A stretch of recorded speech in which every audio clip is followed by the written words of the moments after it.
Diego Palhinha, clássico contra o time do Icasa e o Guarani precisando de vitória. Qual é a postura que você acha que esse Leão do Mercado tem que ter para sair com esse resultado positivo neste domingo na Arena Romeirão?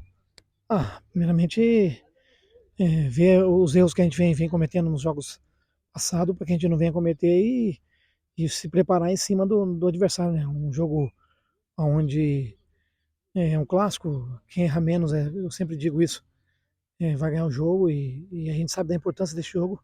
Se a gente conseguir uma vitória lá, a gente está dentro da competição novamente.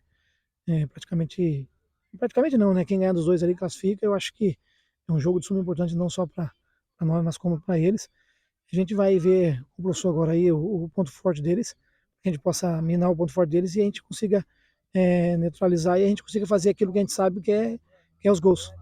E essa chegada do Márcio Alain, que chega num jogo decisivo e com pouco tempo para fazer um trabalho, um treinamento mais específico.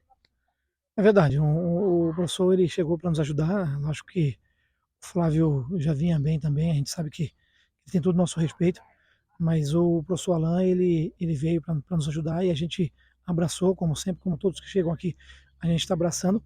E eu costumo dizer, tudo que vem para agregar neste momento, nesse jogo mais importante que é o da vida do Guarani e, e nesse domingo, né, que venha para somar, para que a gente possa sair com a vitória, se Deus quiser, e se preparar bem essa semana.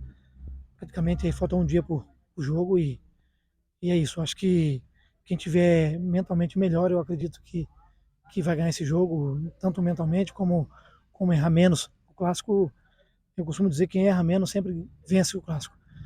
E que seja o Guarani que vença, né?